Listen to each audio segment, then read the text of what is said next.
I think it was a really great community showing of support and unity. The We Love Bunnell Cleanup Day was on Saturday, and Bunnell Police Chief David Brandon says it was a huge success. 44 people in total had come out to help us. We went up and down several streets in South Bunnell and picked up, I would estimate, several hundred pounds worth of garbage, tires, furniture, other items that folks wanted to get rid of, and things that we collected on the roadside. And City of Bunnell claw truck came behind us and scooped all that up for us, and it was just a great event all the way around. Chief Brandon says many community leaders showed up to show their love for Bunnell. The principal of Bunnell Elementary School was there. The president of the NAACP was there.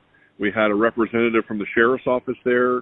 A couple of the churches in Bunnell, Flagler County Baptist Church and the First Baptist Christian Academy, had volunteers out there, and obviously members of the police department were there as well, and other just folks from the community who heard about the event and wanted to help. Bunnell Police Chief David Brandon says he hopes that this positive community event could help build trust between the community and the police department. I really am hopeful that as we do these gestures of support of our community, that folks really see that the police department is invested in the community beyond just, the regular traditional law enforcement methods that everyone knows, that we are involved, we are concerned, and we want to help folks out whenever we can. And it's not all just about writing tickets and putting people in jail.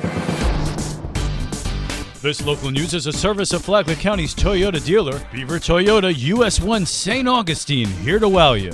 We have put more money into education, more money for our children, more money for our teachers, more money for mental health. Republican State Senator Travis Hudson, whose district includes Flagler County, called this a great budget year for the state and the county, with Governor Ron DeSantis investing much-needed dollars in children. We passed financial literacy to make it a requirement for children before they graduate. So every one of our children will now know how to do all of those things financially before they enter the real world and leave their parents. So that was a big deal, and it's important that these kids understand and learn this stuff. Hudson says money will be spent on ensuring students are not only college ready, but also career ready with vocational specific education. The state's budget also includes the largest increase in educator pay in state history, for a total spend of $800 million, and the highest per student investment. Another $400 million will be spent on school safety and mental health. From the WNZF Newsroom, I'm Amy Cherry.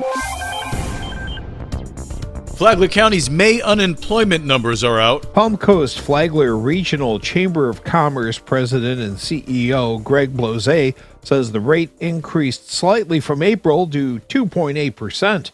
In the grand scheme of things, 2.8% is still a very low unemployment rate. But I think where everybody can agree is you're seeing these national news stories. And even when we go to the pump, the price of gas at the pump is nearly $5, inflation's growing, higher interest rates. So nationally, the economic news is not good. And yet here in Florida, business activity is still strong. Keep in mind, though, this data is a month old. So the recent Fed increase of interest rates by 75 basis points is not reflected in this unemployment report, as well as some of the major stock losses that have occurred over the last 30 days since these first batch of numbers came out. So it's pretty clear that there are severe economic headwinds, and yet local businesses are still out there working hard, working strong. So we'll continue to monitor and see where this goes. The June data will be released July 22nd. For Flagler's Morning News, I'm Rich Petchke. The city ends up footing some of the bill, and we're trying to just find out what's a more equitable way of doing things. Flagler Beach is the county's economic engine for tourism, but with that moneymaker comes additional budgetary stresses. Flagler Beach City Manager William Whitson. Visitors come from all over the country, and we are delighted to have those visitors. It's the lifeblood of our community, but with those several 100,000 visitors comes increased costs for security, ocean rescue, solid waste pickup, people leaving beach chairs and umbrellas and all kinds of additional trash and garbage behind, and someone has to pick that up and collect it and pay for it. Whitson and Flagler Beach City Commission Chair Ken Bryan recently met with Flagler County Commission Chair Joe Mullins and County Manager Heidi Petito, and the two jurisdictions aim to work together to solve some of Flagler Beach's issues. We need to do additional homework and research to try to fine-tune where the impacts are, what the amounts are, what the various costs are, and maybe there are other revenue sources available. Maybe there are changes to some of the statutes. Maybe there are ways that we need to collaborate together to change the service delivery model.